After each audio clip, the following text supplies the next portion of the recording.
Hello and welcome to another video review. This is Company of Heroes Tales of Valor for PC. This is the second of two standalone expansions to Company of Heroes. You can play this by itself, but it is recommended if you have the original game or opposing fronts to just play it with those, because it really doesn't add much. And so when you get this thing, you're really getting just the original game with some slight alterations and lacking the two campaigns that the original game had. You also require opposing fronts if you want to play as the two factions from that. So that's something else to keep in mind. But the interesting thing about this game was, not only did it change things up by having 3 campaigns as opposed to just 2, but it was primarily a multiplayer expansion. And it got some mixed reviews. People were kind of put off by the fact that they didn't really change all that much from the previous expansion or the original game itself, because opposing fronts actually added a fair amount to the game and changed the way you play it. This one didn't.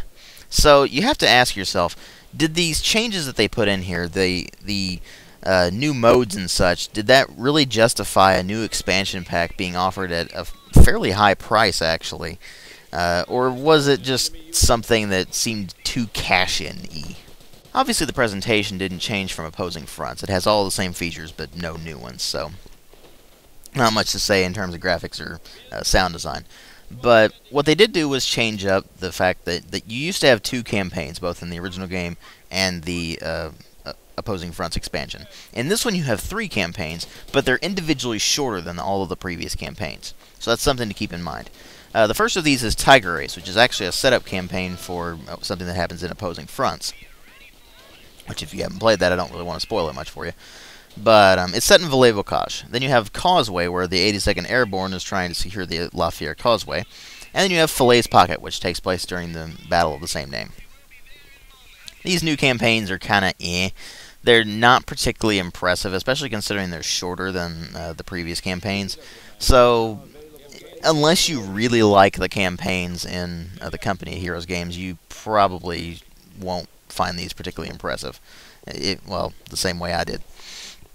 Anyway, what they did change up was that they added in a few new units for the various factions, like the M18 Hellcat, for instance, and the Schwimmwagen Type 166, for instance. So they added in a few vehicles and such, but they didn't really change up all that much in the factions. They didn't add in any new factions, so that's something to keep in mind as well. So they didn't really add all that much in, that changes the way you play the game. But what they did do was add in some new multiplayer modes that are centered around quick action and small teams. There's Assault, where it's you get 3 members in a team, and you choose a hero that has different abilities depending on who they are. And then, of course, you just try to destroy the enemy base. That's it. So it's kind of pathetic, actually. It's pretty much Defense of the Ancients. And that's not exactly something I wanted out of Company of Heroes. The second one they have is Stonewall, where 4 players defend a town against 16 waves of enemies. And you can choose either the Allies or the Axis, but they'll both face different things depending on what the faction is. And there are different critical locations that will give you different bonuses and such. So you have to pay attention to what you're doing and defend the town. So the idea is that you're supposed to work together in order to fight off all of these waves. It's pretty tedious, actually. It's stuff like that it doesn't work well in a strategy game. It's not what you play a strategy game for. And then there's Panzerkrieg, which is basically Assault, only you're playing with tanks. That's it. So yeah, it's really not impressive what they've done with the multiplayer in this one. They've tried to be different. I understand that. But they didn't really add much to this game that was really impressive. There was no new factions. The new multiplayer modes are really just not impressive at all. In fact, they're pretty much not what I wanted from a Company of Heroes. It was fine as is. In fact, the Company of Heroes gameplay was one of the great things about it.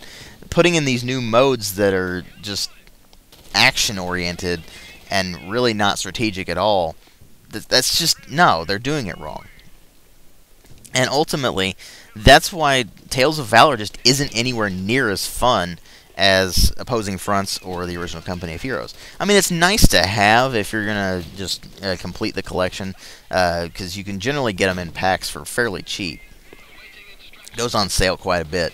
So, I mean, really the only way I can recommend Tales of Valor is if you're getting it in a pack. Otherwise, just don't bother with it. I give it a 2 out of 5. Thanks for watching.